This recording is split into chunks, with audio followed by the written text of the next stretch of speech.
This won't be average, it won't be ordinary. It's something savage on a rampage, taking you center stage. Focus your glasses, open your eyes. There's no disguise. Hey, what's going on? This is K2. We're here today talking with Jeffrey Smith. He has a book out, Seeds of Deception.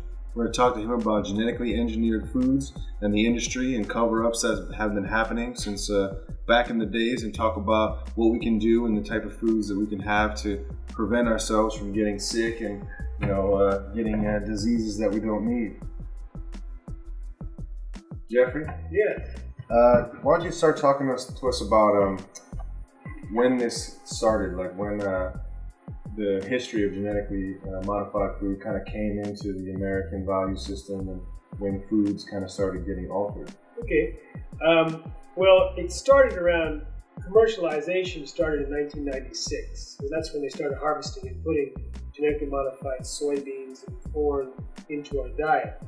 But Monsanto had been developing it for a number of years, and they wanted to rush it onto the market long before the science actually was ready. So the FDA had a committee to evaluate GMOs, genetically modified organisms, and the scientists there, we know now from documents made public from the lawsuit, the scientists said that the GMOs could create allergies and toxins and new diseases and nutritional problems. They had urged their superiors to require long-term safety studies. But the person in charge of the policy of the FDA was Monsanto's former attorney and later their vice president. He ignored the scientists, denied the fact that there was even a concern in the agency, and created a policy which said that if Monsanto believes its own foods are safe, the FDA has no further questions. No application is necessary, no approval is done. They have a voluntary consultation process which is meaningless, and so the products were put on the market long before the science was ready. And in fact, studies and other things have shown that it's actually quite unsafe to consume. And what kinds of things were coming out then afterwards, happening to people that were ingesting these types of modified organisms and things like that in their food? It's hard to tell what happens to people since there's no monitoring or surveillance program to see. I mean, most Americans eat genetically engineered ingredients in every meal because of soy and corn derivatives and processed foods. But animals in the laboratory that have fed GM food have developed potentially precancerous cell growth in the digestive tract, smaller brains, livers, and testicles, partial atrophy of the liver, damaged immune system, lesions of the stomach, kidneys, and liver, problems in the development of their blood cells, liver cells, pancreas cells, testicle cells. 56% of the offspring of rats that were fed GM food died within 3 weeks compared to 9%. Twice the number of chickens died when compared to those that were eating the non-genetically modified corn. There's all sorts of demonstrations that the organs are different, that the development is different, even the genetic expression within the cells is different in those animals that have been eating genetically engineered foods. Now, soon after genetically modified soy was introduced to the United Kingdom, soy allergies skyrocketed by 50% there. Now, it could be because of the genetic modification of the soy. In fact, there's a known allergen in soy that has shot up by 7-fold in one study in cooked soy compared to the non-GM soy. There's also farmers or agricultural laborers in India that say when they harvest this cotton that's genetically engineered to produce its own pesticide, they get allergies in the skin, the respiratory areas. In fact, there's a cotton ginning factory where all the employees take antihistamines before going to work because evidently this BT cotton, this genetically modified cotton, creates massive allergic reactions. When sheep were put to graze on the BT cotton after harvest on the plants, in about 5 to 7 days, 25% of the herds of the flocks of sheep died. And that was about 71 different flocks of sheep. And we know of over 1,800 sheep that died as a result of eating these plants. We also know that about 25 farmers in the Midwest say that when they fed their livestock genetically modified corn varieties, the pigs or cows were sterile, or they gave birth to bags of water. And also there's a genetically modified food supplement that was popular in the 1980s, and just the brand that was genetically engineered of this L-tryptophan ended up killing about 100 Americans and causing 5,000 to 10,000 to fall sick. So when you put all these together, and that's just some of them. Yeah. And I have been putting it together. I mean, my next book is called Genetic Roulette, the documented health risks of genetically engineered foods, and working with about over 20 scientists, gathering all the known health risks and putting it in an easy-to-read format so that people can see that it's gambling with your health in every bite by eating genetically engineered foods. And most of this research has been just hidden or not finished, or as far as the way that they've kept it away from the public until people like you have gone and put it all together and put it into these types of DVDs and books for people to read. But what's been happening to it just hasn't been getting out to the mainstream media, or they've been just trying to... Well, the mainstream media in the United States has been terrible on this subject. The reason why Europe has rejected it compared to the U.S. is because the European media informs the consumers, and the consumers there know about it. What happens when people do research, it's quite interesting. The UK government sponsored some research. They were going to actually create a long-term testing protocol for all genetically modified crops before it was approved in the EU. And they discovered that these rats that were fed genetically modified potatoes had all sorts of horrible problems. They had smaller organs, they had excessive, potentially precancerous growth in the digestive tract, they had partial atrophy of the liver, etc. And when the scientist expressed his concern, he was fired from his job after 35 years, silenced with threats of a lawsuit. The 20-member research team was disbanded, and they never implemented the long-term protocols. When rats refused to eat a tomato that was genetically engineered, and by the way, many animals refuse to eat genetically modified varieties of food when given the choice. They were force-fed the tomato, and several developed stomach lesions. 7 out of 40 died within 2 weeks. And the FDA approved the tomato, even though there was, quote, unanswered questions by the FDA scientists who happened to look at, it was the only time they looked at detailed feeding study for any genetically modified food. There was a person who did a series of studies in Europe, and all of a sudden her funding dried up. Someone was doing some studies, another person in Europe, and they couldn't get any more genetically modified seed because the companies withdrew the seed. And so there's a lot of effort to stifle and stymie the scientists who are doing independent research. And those that come out against genetic engineered foods are often fired from their jobs, stripped of responsibilities, forced out, losing tenure, etc. And so it's really they gang up on these scientists. And then the research that's done by industry is often rigged to avoid finding problems. They dilute their genetically modified grain, 12 to 1 before feeding it to mature animals instead of young ones. They don't weigh the organs. They do all sorts. They use the wrong control groups, all sorts of things. I like breaking down to show the layperson, which I didn't do now. I was just mentioning it quickly, how it's incredible that they have the bad science down to a science. Yeah. Nice. What is the basic characteristics? What is the process of genetic modification? Genetically engineered foods are when you take genes from one species and you artificially force it into the DNA of another. It's not an extension of natural breeding. It's something completely new and artificial. So, for example, they put spider genes into a goat in hopes that they can milk the goat to get spiderweb protein to use in bulletproof vests. They've used human genes to put into corn to make spermicide. They put jellyfish genes into pigs so that their noses glow in the dark. And they put in a bacteria from the soil, a gene from the soil bacteria into corn to produce a pesticide, and we eat that pesticide in every bite when we eat that corn. They put another bacterial gene into soybeans so that you can spray the soybeans with Roundup herbicide, and it won't kill the crop, but it ends up causing the farmers to use a lot more herbicide, and also there's other problems. Now, the way you do it, typically, is a gene gun. You put thousands of genes and you coat them onto little dust particles of gold, and you blast it into thousands of cells. So you're blasting thousands of genes into thousands of plant cells, hoping that some of those genes make it into the DNA of some of those cells. Only a few of them do. And then you grow the resulting cell by cloning into plants.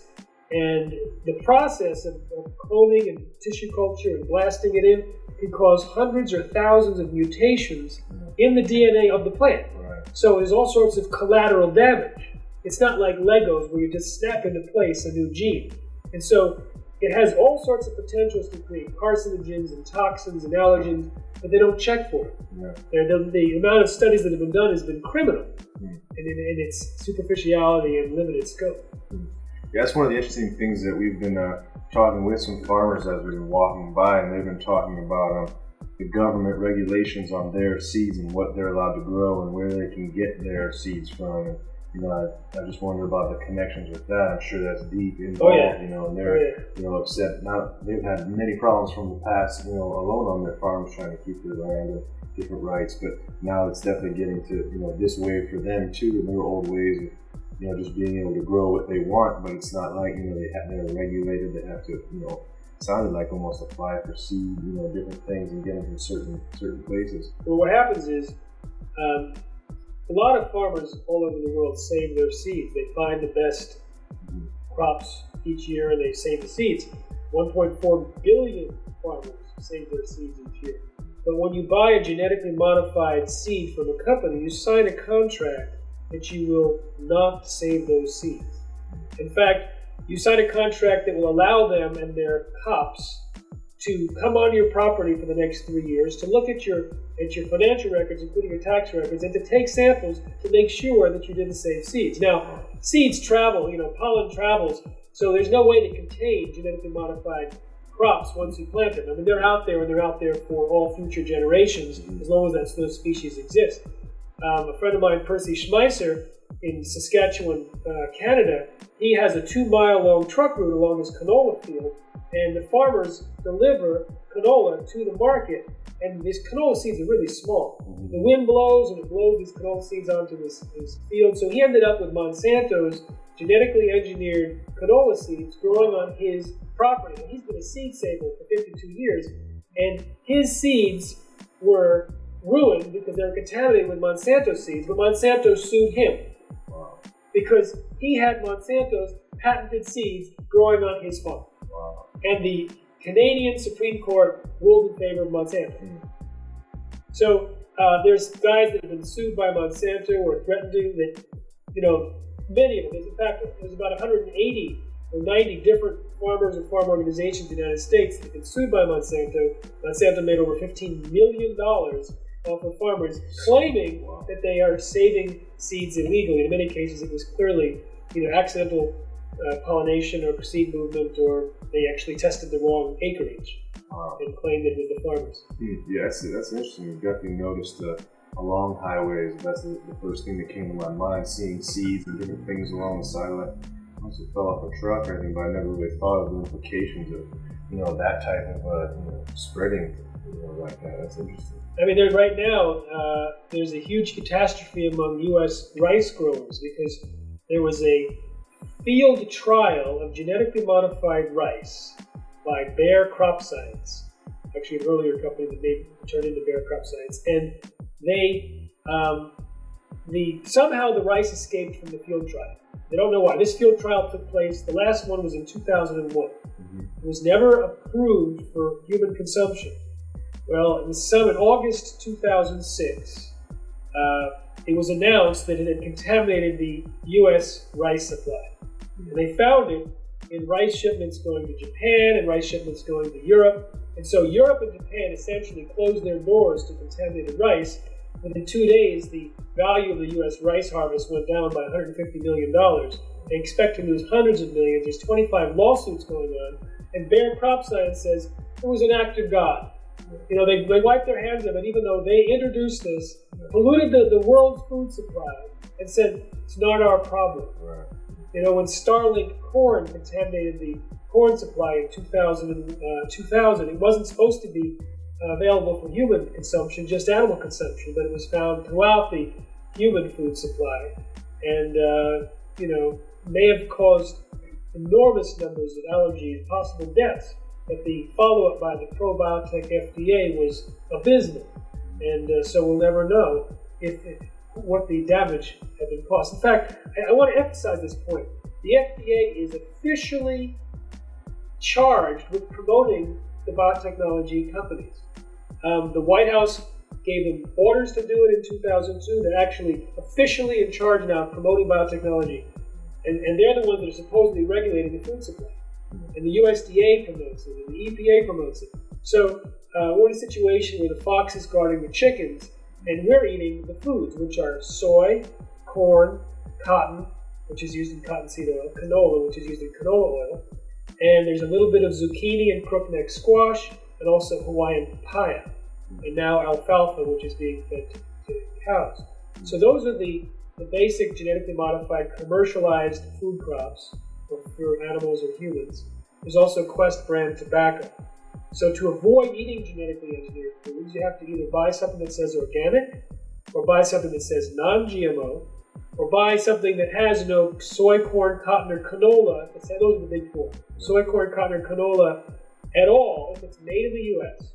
Because if it's a vegetable oil made of soy, corn, cotton, or canola, it'll be from a mixture of GM and non-GM, because 89% of the soy in the U.S. is genetically engineered, about 60% of the corn, 75% of the canola, almost about 80% of the cotton. So basically, if it's a mixture of them all, it'll be genetically engineered. So I don't eat, I look at the package, so it's packaged foods, a lot of them, especially the soy and corn derivatives, soy lecithin, soy protein isolate, high fructose corn syrup, dextrose, maltodextrin. These are things from corn that I don't eat, and a lot of people don't eat when they realize how dangerous this stuff is. Wow. What kind of futures do you see as happening as far as what is that whole industry still pushing? Are they going for a next wave, or like how do you see this kind of working out if people don't kind of start shopping more at the organic food stores and really taking into consideration their health and what's going into their bodies? Well, they think that they're expanding. I think that they're going to be imploding very quickly. I give them about 2 years max before we end up seeing a mass exodus by food companies. I think it'll come either from some of the scientific studies that I'm aware that are going on right now, or just the awareness of consumers. Now, you don't need to have, it's not like a vote. You don't need 51% of consumers to say, I'm no longer going to eat genetically engineered foods, for Kraft Foods to say, we're losing market share. Let's make a change. In Europe, the reason why there's no GM is because the consumers are on the top of the food chain. They said, we don't want GM food. And Unilever, in April of 1999, largest British food manufacturer, said, okay, we're taking GMOs out of our European brands. Within 1 week, nearly every major food company in Europe followed suit with the same commitment. So it was a massive migration away from GM in Europe simply because consumers were informed. So my Institute for Responsible Technology, which is at responsibletechnology.org, is embarking on an effort to educate certain populations that are very receptive to these pieces of information. And, for the health conscious community, we have a GM-free school campaign and other programs. And we believe that through our efforts and others, there will be enough people to realize, I'm not going to give this to my kids. I'm not going to be feeding it to myself. I mean, consider this. There's only been one human feeding study ever conducted, and it showed that the genes that were inserted into soybeans transferred into the DNA of gut bacteria in human beings.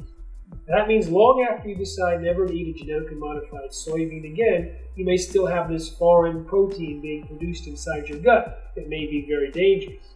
Now consider the genetically modified corn that produces its own pesticide.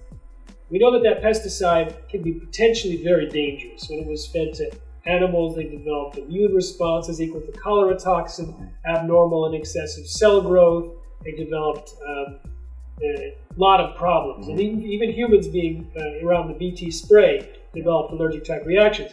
Imagine if the gene that produces that pesticide transfers to your gut bacteria.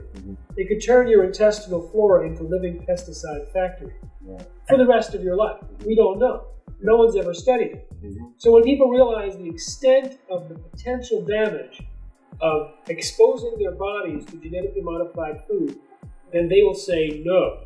And so on our site, we tell people how to avoid it. In my book, Seeds of Deception, we explain how people can avoid it, and seedsofdeception.com as well. So when people get that information, then people start changing their diet. And when enough do that, will reach the tipping point, just like they have in Europe, where the main, not just the health food companies, but the main food companies are going to say, we don't get anything out of using GMOs, except that they're available. We can always just shift, like Whole Foods and Wild Oats and Trader Joe's, and their brands, they don't use GMO. They do stock it for other people's brands, but in their brands, they don't.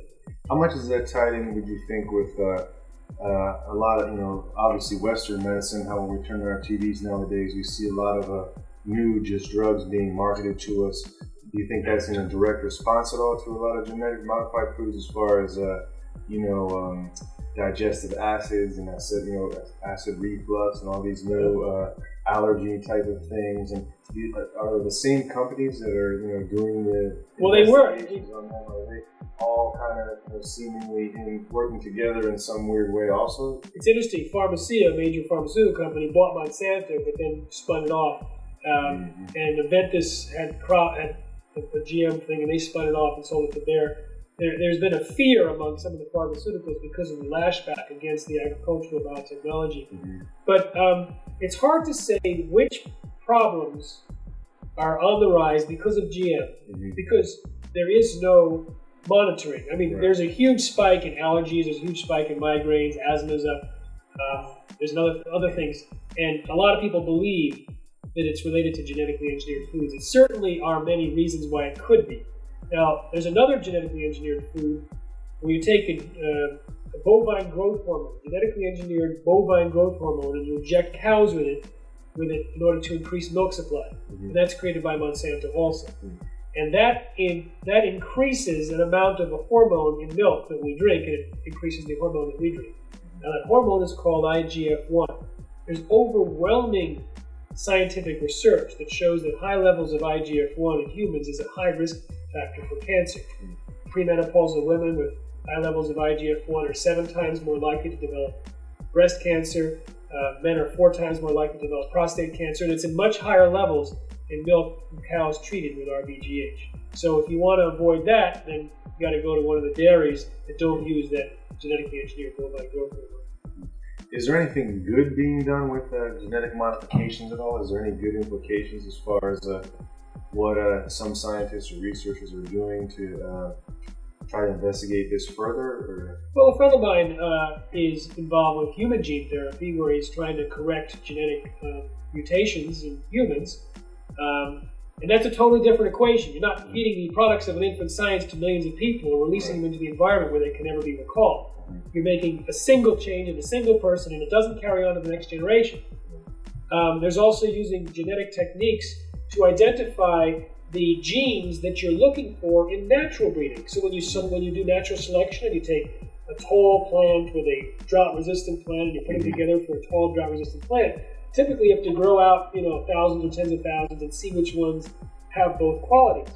But using the tools from from biotechnology, you can see which genes got into which of the offspring, and you can only grow those. So it's it's called marker-assisted breeding, and it's a way of using gene technology to enhance and make cheaper the natural selection. There's also production of medicines using genetic engineering. Now, there's a lot of risks associated when you turn an organism into a factory. There's all sorts of unpredicted side effects. And so, like everyone says, the insulin now is all made from genetically engineered bacteria. Well, it turns out it's killed some people because it acts differently than the normal insulin, and it didn't give them a warning that they were about to have a toxic shock or an insulin shock. So there's some good things and there's some bad things. But with genetically engineered food, the scientists who are independent and looking at it with fresh eyes realize that they put it on the market decades before the science was ready, with all sorts of assumptions that turned out to be wrong. You know anything about further use as far as nanotechnologies and things like that in foods? I've been hearing a lot about that kind of thing, and actually, creating, foods and getting things out of, raw elements and being able to change things on their atomic levels and things like that. What kind of is that going to be a lead-in, do you think, from genetically modified if we don't do something? Or there is something called nanobio. I mean, there's ways that the two are merging with little tiny, nano's unbelievable. I mean, you think in terms of the Star Trek, like exactly. when Picard comes in and says Earl Grey hot, that's nanotechnology in a sense, and it's in theory that it could move in that direction. In theory, the problem is there is no oversight, there is no regulations, and so you end up in a situation where there's already been one product that is recalled or considered to be potentially dangerous that can use nanotechnology. It's not my field, so I debated about the state of corporatization of science with a nano guy from Oxford in BBC World Service, but I'm not an expert at it. Yeah. So I can say that what I heard from those who are concerned about it is that we have a situation where corporations are set the agenda for science, and corporations set the agenda for governments. And so you don't have the independent caution. You don't have those that are uninvolved with the dollar sign looking at it and saying, what are we willing to risk? And so you'll find that in a lot of different scientific and technological things right now. Mm-hmm. What would you say for people out there how they get involved in stopping further genetic modifications? I think that the easiest way for people to become involved is to do a GM-free school campaign in their local community. For a lot of reasons, I think that strategically it's ideal. And if you go to gmfreeschool.org, it'll bring you to our website that I mentioned earlier, gmfreeschool.org. You can figure out how to get involved. We have a support package for people. We have a manual, media kit. Each campaign gets its own website, its own listserv. We have strategies. And what it does is, you see, when you bring it to a community and people realize that their kids are being used as guinea pigs in an uncontrolled experiment, and children are most at risk of potential dangers, and the schools are feeding them GM, what happens is you end up with more than just a school campaign. You end up with parents that are now changing their shopping habits. You end up with a local media which is reporting on a group of parents trying to make changes in the school, so that alerts the general community. Mm-hmm. You have an entire infrastructure of parents through the PTA and through parents and parents that always meet, that have friends, that have kids of the same age. You have the school system that gets alerted to it. And so in a very short amount of time, you take basic, solid information about the risks of these foods and get it out to the community that has never heard about it before.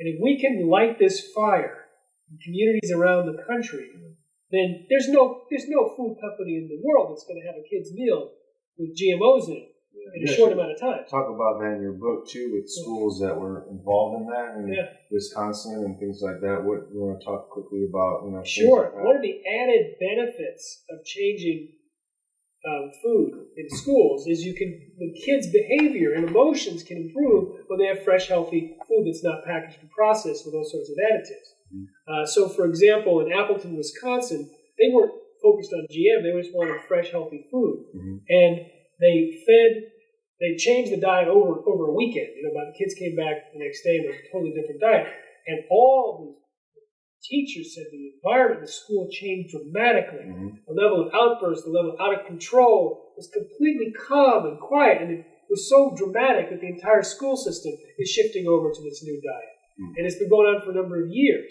and they've actually saved money on less vandalism and less security and things like that. And it turns out when you take out the processed foods, you take out the GM also, because the soy and corn derivatives are the primary source of it. So except for very minor salad oil, they had actually taken out all genetically engineered foods in this Appleton, Wisconsin. So we don't know if the change in the attitudes and the behavior was based on GMOs or based on additives or based on fresh, healthy foods. We don't know the exact reason. We do know that it took GMOs out at the same time. So it's an added benefit for schools to make a change. So, and then just one more thing, as far as maybe just explain to people where they can do further research, your websites again, where they can get a copy of your book, and you have a trilogy, 2 DVDs and a CD, kind of laying out the foundation for all these kind of this research. So my book, Seeds of Deception, it's available at seedsofdeception.com. It's also the world's best-selling book on the subject, so it's in a lot of bookstores in a lot of countries, in a lot of languages. And that's easy. It's very accessible. It's story format. It's stories about scientists who've been fired, stricter responsibilities forced out, bribery attempts, things like that. So it's got the interesting X-File kind of stuff, and woven into that is the science. You go to seedsofdeception.com for a lot of other information. I have a monthly syndicated column called Spilling the Beans, totally free. You can sign up for that at seedsofdeception.com and look at the archive. And if you have your own website, you can throw those on there. You can reprint them. It's printed in a lot of places around the world. Genetic Roulette, coming out soon. Basically, the expose on the science. And the GMO trilogy is 2 DVDs and a CD. One's called Hidden Dangers in Kids' Meals. It is the tool that we use in our GM-free school campaign. Highly recommend it for that. All right, well, thank you so much for sitting down and talking with us. It's been a pleasure to meet you. Sure. Definitely. Thank you very much. Safe eating. Yeah, thank you. This won't be average, it won't be ordinary. It's something savage on a rampage. Taking you center stage. Focus your glasses, open your eyes. There's no disguise on my face, and I'm not like these other guys. That's why I'm Mr.